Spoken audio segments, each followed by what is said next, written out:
దేవుని పేరు చెప్పుకుని ఓట్లు అడగటం కాదన్నారు ప్రభుత్వ విప్ అడ్లూరి లక్ష్మణ్ కుమార్. నియోజకవర్గంలో అభివృద్ధిని చూపించి ఓట్లు అడగాలన్నారు.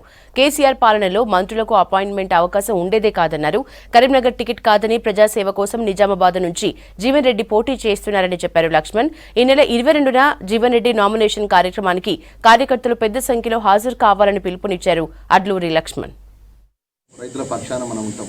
ఏదైతే రాష్ట్ర ముఖ్యమంత్రి గారు ఆ రోజు పాదయాత్ర లోపల ఇక్కడటువంటి ఏదైతే నరసింహరావు గారు కానీ ఇక్కడటువంటి కాంగ్రెస్ పార్టీ కుటుంబ సభ్యులందరూ పాదయాత్రలో భాగంగా ఇచ్చిన షుగర్ ఫ్యాక్టరీ విషయం లోపల చాలా క్లారిటీగా ఆ రోజు ప్రభుత్వం వచ్చిన వెంటనే దాని యొక్క షుగర్ ఫ్యాక్టరీకి సంబంధించిన తెరిపించే విషయం లోపల ప్రభుత్వం అన్ని విధాల నిర్ణయాలు తీసుకుంటాయని చెప్పి నిర్ణయం తీసుకొని మరి ఒక నిర్ణయానికి ముందుకు వచ్చింది.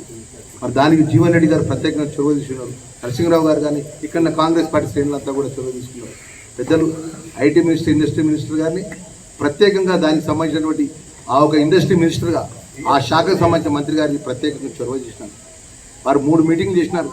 నేను ఆ రోజు ఒక మీటింగ్లో నేను జిల్లా కాంగ్రెస్ అధ్యక్షునిగా ఈ జిల్లా ప్రభుత్వ తరఫున విప్పుగా నన్ను ఒకరోజు నాకు కూడా ఇన్విటేషన్ వచ్చింది. ఆ రోజు ఏం మాట్లాడిన ముఖ్యమంత్రి గారు తెలుసా, మా పాత్రికేయ మిత్రులకు చెప్తున్నాను, మీకున్నటువంటి బకాయి ఎంత, మీరు ఎంత బకాయి మీకు అయితే తెరిపించగలుగుతారని చెప్పి మేనేజ్మెంట్కి సంబంధించినటువంటి ఎవరైతే ప్రైవేట్ మేనేజ్మెంట్ వాళ్ళు ఎవరైతే ఉన్నారో వారితో నేరుగా నుంచి మాట్లాడగలిగింది. అంటే ముఖ్యమంత్రి గారు ఎందుకు అంత పాజిటివ్గా మాట్లాడారు, రైతులకు ఇచ్చిన మాట అమలు చేయాలి.